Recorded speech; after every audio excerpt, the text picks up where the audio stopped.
everyone. Good morning. Welcome to the Teach Better Today morning show where the Teach Better team gets to join you live every single morning, Monday through Friday at 7 a.m. Eastern.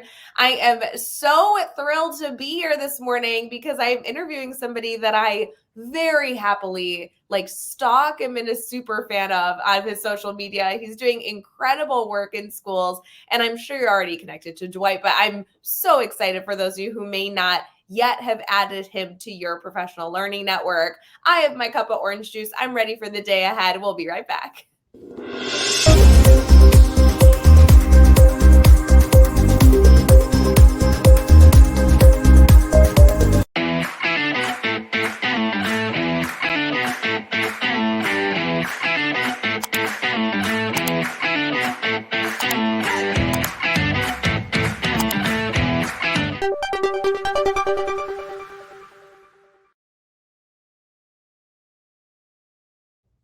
Hey everyone, good morning. Thank you for tuning in to Teach Better Today. We are currently streaming on Facebook, YouTube, Twitter, Twitch, and LinkedIn. Special shout out to those of you listening on our Teach Better Talk podcast. We have Dwight Carter here. Dwight, how you doing? I'm great, Rae. How you doing? Good. I'm so glad that we got this time to do this because I love being able to follow your journey, and being able to interview you here is kind of a big deal for me. So I really appreciate you taking the time. I'm honored to have the conversation with you as well. Like I said, I watch your work every day, all the reels on Facebook and all the work that you guys are doing at Teach Better Team. So yeah, I'm glad to be here. Ugh, such an honor. Dwight, just in case our community here, maybe we have some newbies popping in and they haven't yet connected to you, I'd love for you to share a little bit about who you are, what you do, and your role in education. Well, this is my 29th year in education, so I've been around quite some time. I guess you can say I'm an old head, OG, veteran, all those good things. It doesn't feel like it's been that long, but it feels like it's been that long. So, take that as it is. I'm currently a director of student support systems for the Eastland Fairfield Career and Technical School District, which is in Central Ohio. This is my 5th year in career tech ed and my 3rd year in my current position, which was something that was birthed out of a need. Prior to that, I was an assistant principal at Eastland Career Center.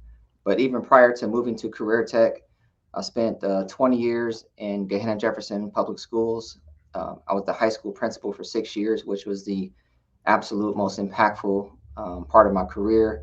Then I transitioned to be a high school principal at New Albany High School. Again, did that for 4 years. Great experience.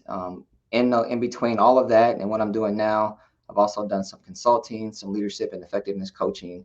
I'm still coaching a few clients here and there, and I still do some speaking every now and again. That just keeps my energy up and allows me to then tap into something that I love to do and also connect with other people. I'm a father of one, husband, been married almost, it'll be 20 years next March. So those are all the things. I'm a resident of Central Ohio, born and raised.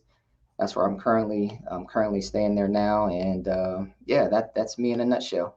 Gosh, so many things to celebrate in there, one of which is the vast opportunities and experiences that you have set yourself up for to support educators. We're going to be able to dive into that a lot during this conversation, during Teach Better Today. Before we get into too much of that, it is Teacher Appreciation Week, and the Teach Better team, as well as many, many, many organizations across the world, across the nation, are doing things to celebrate educators. Do you mind sharing maybe a piece of advice, something that you really have enjoyed sharing with educators as a little gift as we head into the episode? Yeah, one of my, I guess, principles that I try to live my life by, and professionally as well, that evolved over time is the realization that we only control 2 things in our lives. That's our attitude and our actions. There's so much going on around us. There's so much talk going on around us. There's so much white noise. We can sometimes get lost in that tornado of, I'll say, negativity or criticism or just information. It's just coming at us so much.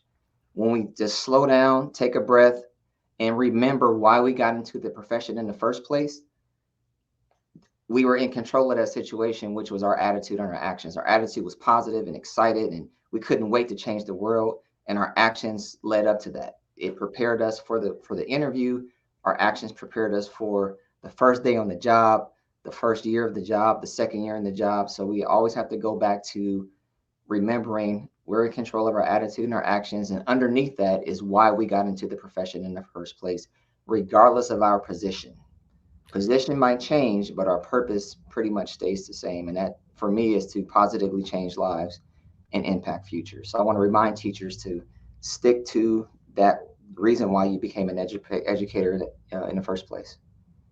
I love that reminder. It's always good to have that reflection. Dwight, I'm currently getting a tattoo removed on my arm, but I want to take the tattoo and like re-tattoo it somewhere else. I just didn't like the location. Okay. The tattoo is a word that says quixotic. And when I got it tattooed on my arm, it was my first year teaching. I was in the community that I was, my first year. I got my classroom. I was so excited. I was a middle school math and science teacher. And the word quixotic describes somebody who is overly hopeful, overly optimistic, almost to a fault. Yeah. And I loved it. And at the time when I got this tattoo, I'm like, this is my position on education. Like, I see educators every year, no matter how their year had been before, they walk into August and without even having met a single student yet, they believe that they will be able to make an impact on their lives. And Right. they believe that they'll be able to take all their tools and resources in their toolbox and have a lasting impression on building this child as the leader in our community that they will be. And I won't lie, the times that I falter, may become a little negative, that one word is something I really go back to as, reminding my young self that I was so foolishly optimistic. And it's interesting because there's a connection there with what you just shared. Absolutely. And, that eternal hope. And as I can't remember the word. Let's say the word again. Quixotic. It's from Don Quixote, which is a book, a ballet, all that stuff. Yeah. Okay. So Quixote, that's a core value for you. Mm-hmm. Meaning that's truly a part of who you are, and there's nothing that's going to shake that from you, and you're not going to waver from that too much. Again, you may get knocked down, you may get beat up, you may get sidetracked, and you may fall short. But hey, that's just reality.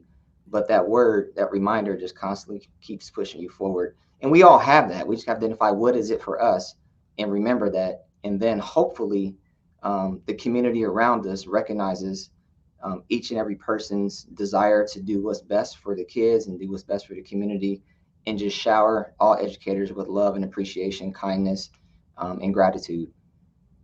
So good. Friends, I would love to see in the comments if you are able to, if you're not driving in the car, be safe. But if you are watching us on Facebook, YouTube, Twitter, Twitch, or LinkedIn, if you are listening on the podcast, we'd love to have you commenting and sharing, not only that you're listening the episode, enjoying the episode, but also listening to this message and sharing a little bit about your why as we head into Teacher Appreciation Week. It's been a lot to celebrate, and we will continue this celebration. But here with Dwight, we're going to get into our team talk. So we will be right back.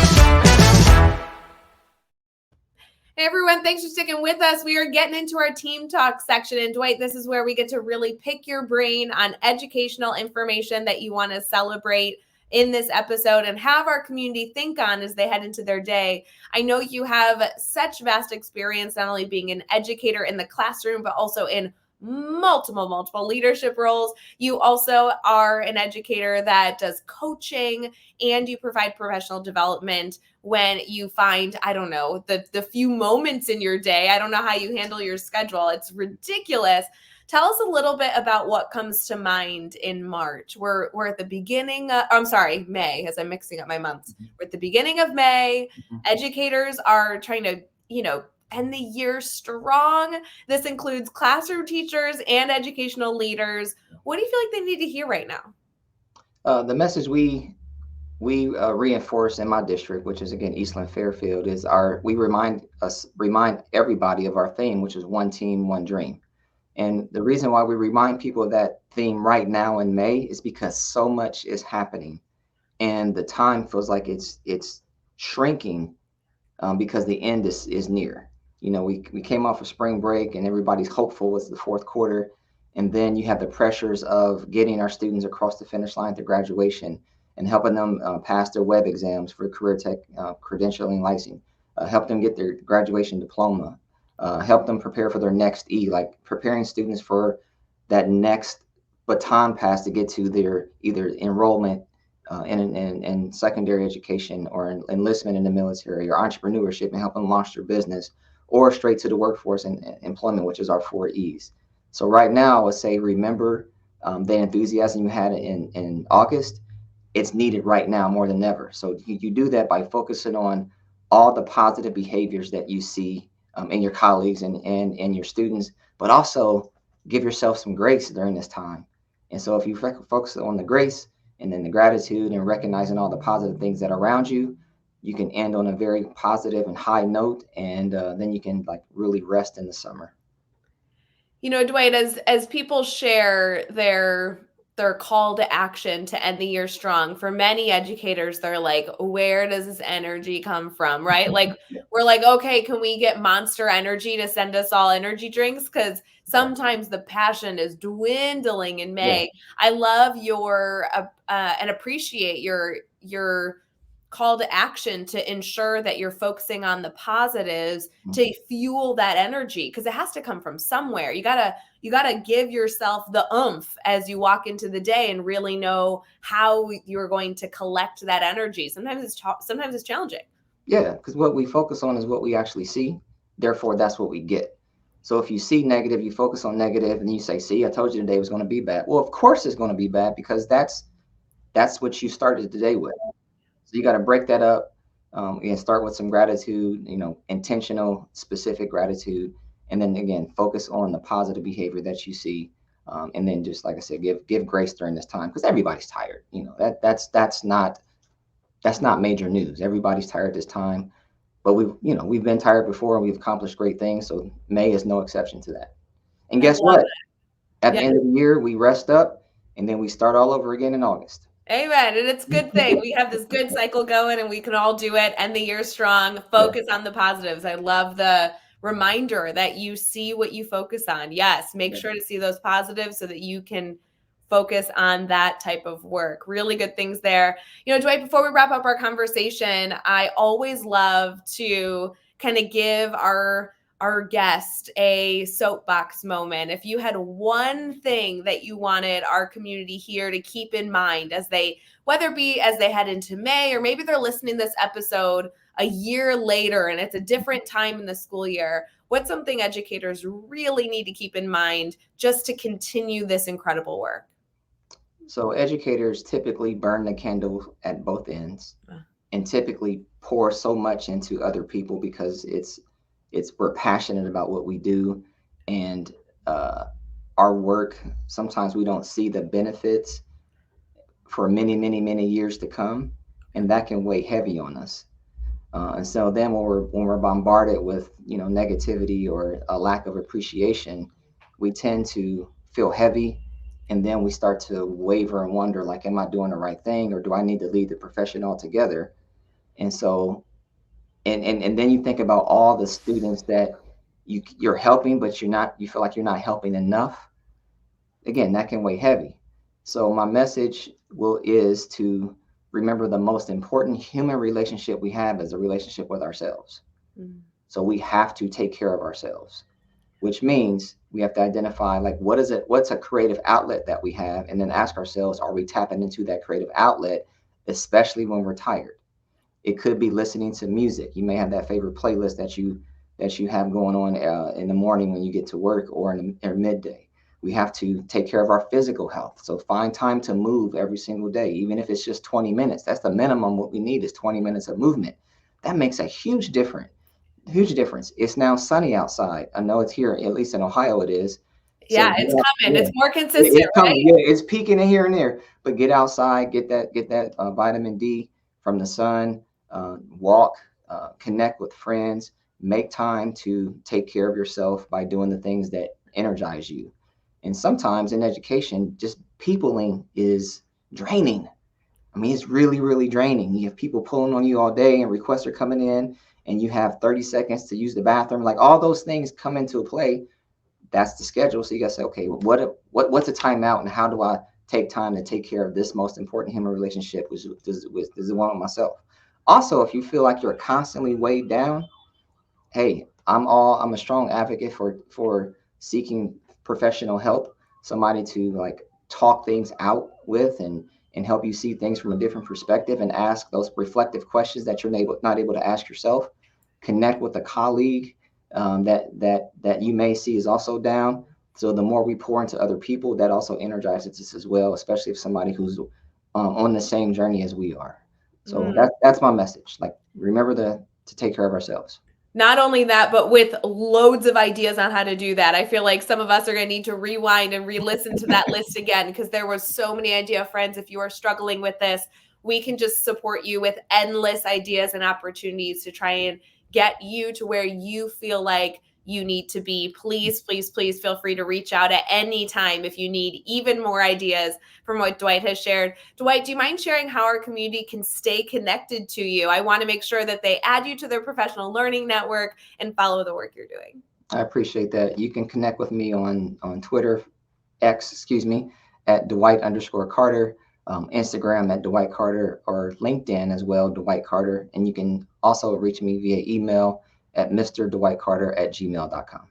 Love it. Friends, if you have any issue connecting with Dwight, please make sure you reach out to myself or anybody on the Teach Better team to connect you. We're all very familiar with Dwight and the incredible work that he is doing. We all follow each other and message back and forth and celebrate each other's victories. So we would love to better help you connect with the incredible work that he's doing over in Ohio. And of course, as we kind of wrap up our episode, we want to wish you again a happy Teacher Appreciation Week. Please feel free to follow the Teach Better team for big surprises and make sure you're on our email list. We are sending out so many things in email this week, and we definitely don't want you to miss out. That's all I want to focus on. Don't miss out, friends. This is the time. So if you're not on our email list, head over to our homepage, scroll down a little bit at teachbetter.com. You'll see Chad's big old face. Go click on it. You'll be added to our email list, and then we can get you all those wonderful celebrations. Dwight, thank you again for coming on the show and taking this time. I really appreciate it. It was my honor and my pleasure. So wonderful. For everyone else, we have an amazing day, and let us know if you need anything. Bye, guys.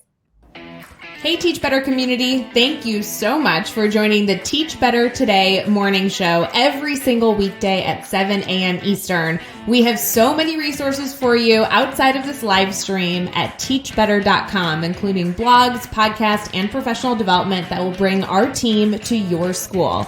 Wherever you are listening from this morning, please make sure you are sharing and celebrating the incredible educators in this world. And hey, if you are listening over on a podcast to Teach Better Talk, we would love a 5-star review. The comments are always so entertaining. We'll see you tomorrow.